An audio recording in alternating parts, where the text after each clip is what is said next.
Unstoppable confidence. If you're serious about gaining more confidence, you must get this book, Robert Allen, The 1 Minute Millionaire. This wonderful book will give you the boost towards success that you can make all the difference. Brian Tracy. Part 1. Getting into gear. Why confidence matters. Without self-confidence, we are babes in the cradle. Virginia Woolf. Confidence matters more than almost anything else determining our success. Therefore, it's necessary and to understand exactly how important it is. Why confidence is important? Confidence is vital because it's the difference that makes the difference. When people consistently take action and make the appropriate course corrections, they get massive results and achieve all their goals. However, if they lack the confidence to take action, they will stay stuck. It would be no different than if they had no dreams or no goals at all. And after all, what's the point of wishing for anything if you don't pursue it? Having confidence, especially when it comes to having the ability to communicate, is absolutely essential. Without it, people don't communicate effectively. The degree from which you are confident and communicate well with others is the degree from which you will succeed in life, no matter what context you're referring to. Business, family, friends, in which you'll experience in your career and so on. It is directly proportional to the degrees from which you will experience a rewarding and fulfilling life. We are naturally drawn to confident people. Imagine what it would be like to have people coming up just wanting to meet you simply because you're so confident that you automatically make an impression in their minds of being somebody different. Imagine how it feels to exude attractive energy, one that radiates out with and attracts people to you. Confident people appear to be more credible. Being confident will immediately turbocharge your success in the business and relationships because you will come across more credible. If people ask you a question, you look at him or her straight in the eye, you have confidence and physiology, answering with an authoritative tone. It took a few blown real estate deals for me to learn this lesson the hard way. After all, if you don't project that you believe in yourself, how are investors supposed to believe in you? Hypersensitivity. Hypersensitivity, sometimes being oversensitive, can lead to shyness. People can become afraid of doing anything or fear the offending person or getting into trouble. Being sensitive may be useful in some contexts, such as when you really want to emphasize with another person. But if a person is super sensitive all the time, it becomes detrimental. I know this because I used to be hypersensitive and I never spoke or never stepped outside of the comfort zone. I never did anything that might have the remote possibility of aggravating people. This occurred as a result of my incapacitated fear. I figured that since I was so sensitive, others must be the same way. Therefore, I decided it was necessary to tiptoe around people so as to manage their feelings. Only later did I discover the nonsense this turned out to be. It's important to be sensitive to one point, but at the same time, you need to have confidence to do what it takes to achieve your goals. People are remarkably resilient, and if you have the confidence accidentally hurt someone's feelings, there's a very simple remedy: your apology. You apologize, resolve not to do it again, and move on. It's really that simple. The myth of shy gene. Some people label themselves as, I have the shy gene. It brings me to the myth of genetic shyness. Many people simply accept the shyness as rationalizing it by saying, well, that's just the way I am.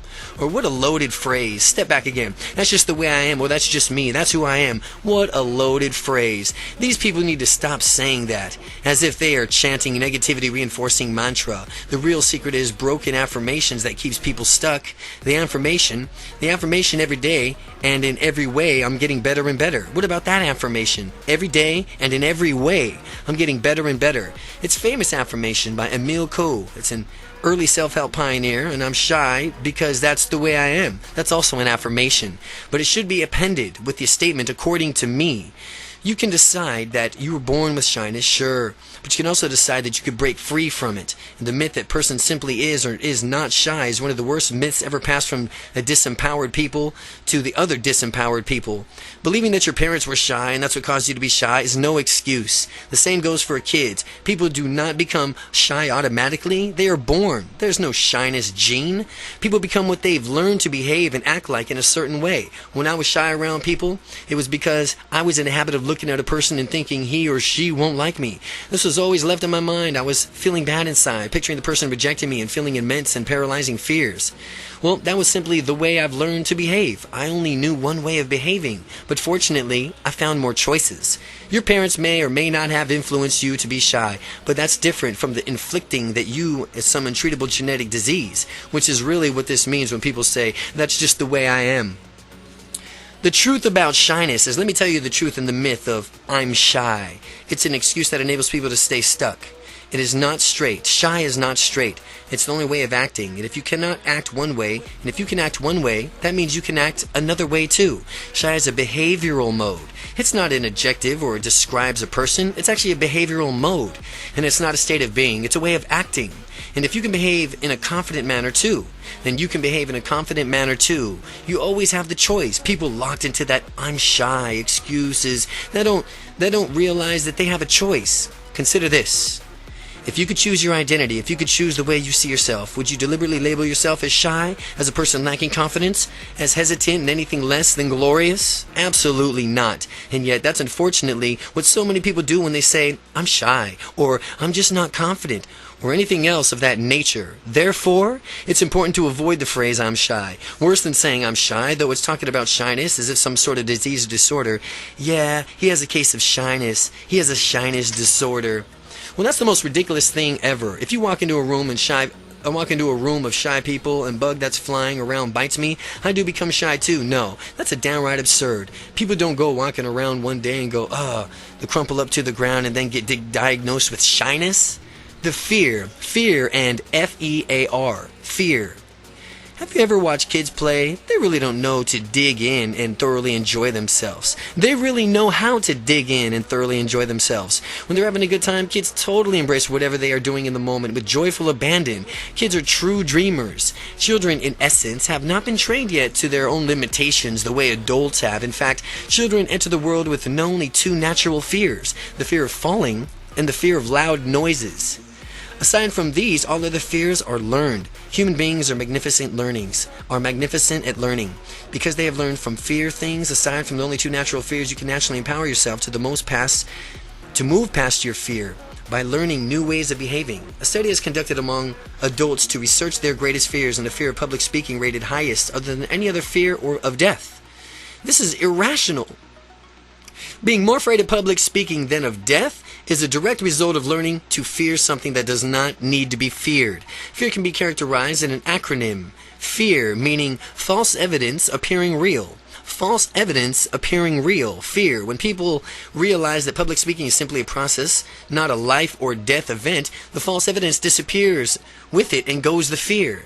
With the fear gone, people can be in their more natural, confident selves. Confidence is our natural state of being. It's a state of confidence. Should we be natural in state of being? The fact is that we were born and simply not self-conscious. It's not like we popped out of the womb and say, oh, I'm naked. Could somebody please give me some clothes here? Oh, I'm shy now. Oh no, everybody, look at me, I'm naked. Children are already in their natural state of being, absolutely confident, full of wonder, ready to explore the world around them. What if we were to adopt that same childlike attitude for going after what we wanted to in the world? When you were first born, did you immediately stand up and start walking around, though it were not completely normal to you? Obviously you did not. Well, neither did I, and neither did anyone else. In learning how to walk, children take that attitude. Hey, I'm gonna go do I'm gonna do that walking thing. And I see others around me doing it, so I know I could do it too. I'm going to persevere. It didn't matter how many times I fall down. It didn't matter how many times I got up. All that mattered is, it only mattered that I just kept getting up. And if you get the chances, watch kids as they begin to walk. They crawl around, stand up, wobble, wobble, fall down, then they do it again, over and over again. Kids continue doing this until they learn how to consistently walk. Nothing will stop them from learning how to walk. When you have the same attitude and going after your goals, nothing will stop you from achieving them. What if kids infected you with the same useless attitudes of some adults have? What if kids were infected with the same useless attitudes? If we try something, it doesn't work, we just give up.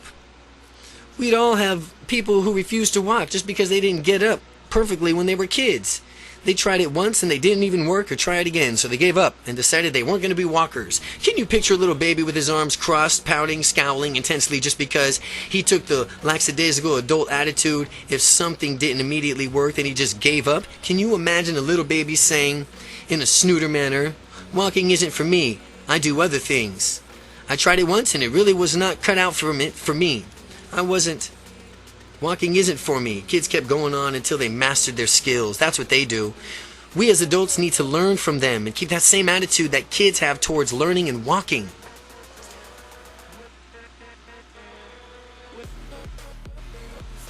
Chapter 3. What is confidence? All our dreams can come true if we have the courage to pursue them. Walt Disney. In order to understand what confidence is, it is necessary to define both what it is and what it is not. Once we are on the same page as what is confidence is and isn't, we can move forward towards gaining unstoppable confidence. What confidence is not.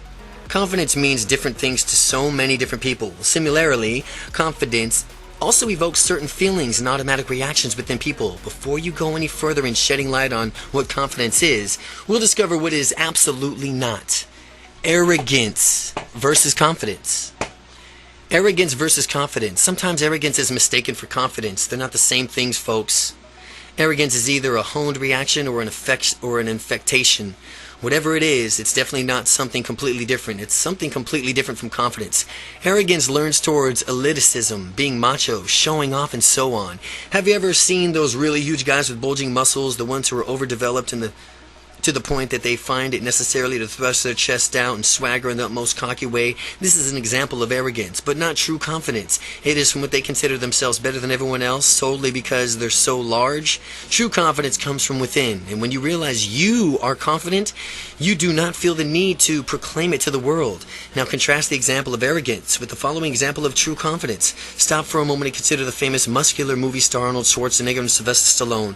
These guys did not go around with puffed up chests thinking they're better than everyone else. Instead, they had a quiet but powerful confidence that comes from acute awareness of their abilities. This is a major difference, and we'll explore this further later in the book. But it is never necessary to shout out from the mountaintops in order to convey that you are a confident individual. These people who do so are hardly even confident. They're more like trying to appear. And I have met many people who are confident and many people who have lacked confidence. The truly confident people have a similar trait. It's that their confidence came from within and it did not have to be voiced. A nonchalant, matter-of-fact confidence is ideal. It's just a nonchalant, matter-of-fact confidence. Now, there's no need to brag about one's accomplishments. Those who brag are the only ones making their insecurities about themselves. Allow your results to speak for themselves. Action speaks louder than words. So, take your confidence and make it happen. If someone has to continually broadcast his or her confidence, it really makes me wonder. It seems that this person is not really confident at all. Instead, this person is often trying to convince himself or herself by proclaiming it to the others. In his or her own mind, this helps it more official. Makes it more official in their mind. But the person trying to gain confidence in an ineffective manner. Confidence comes from within, and when you believe in yourself, others will believe in it too. This is a universal law and a secret known to all leaders. It does not work another way around, no matter how much you would prefer it to. There are far easier and more effective ways to skyrocket your confidence than waiting for others to believe in you. You will learn them later on in this book as well. Now you have belligerence versus confidence. Now let's talk about the difference between belligerence and confidence. Using relationships as an example, sometimes women are apparently attracted to jerks. And I'm not sure many of us have seen the examples in our lives or perhaps what someone has currently done in this situation on the surface. The jerk exhibits some bad boy traits that some women may perceive as confidence. The jerk is probably convincing himself that he has it all going on. What masquerades as confidence to the jerk is belligerence. This presents oneself in a form of super aggressive attitude. You can and should always assert yourself whenever you deem it necessary. However, this does not mean bullying people, treating them badly, or trampling all over them. Belligerence is what makes a jerk just that. The jerk is abrasive and cares little for the relationship he forms with others. Instead, he chooses to bulldoze his way through life. True confidence, however, allows to go through life easily, effectively, getting results that you want, to make people feel good when they have dealt with you. Making people feel good even if it's for no reason other than just because you can. The true confidence comes from within. Now take a moment and think of an area of your life where you may be confident and ask yourself this question. How do you know that you are proficient in that area? Name that area. Again, how do you know that you are proficient in songwriting, proficient in breakdancing, proficient in music? How do you know that you're proficient in dancing, period? And being completely honest with yourself, supply an answer. And if you absolutely know that you are proficient in the area, you choose because your own thoughts are filling a belief system that you told so. Congratulations! You are really confident in that area too. Confidence can make your dreams come true.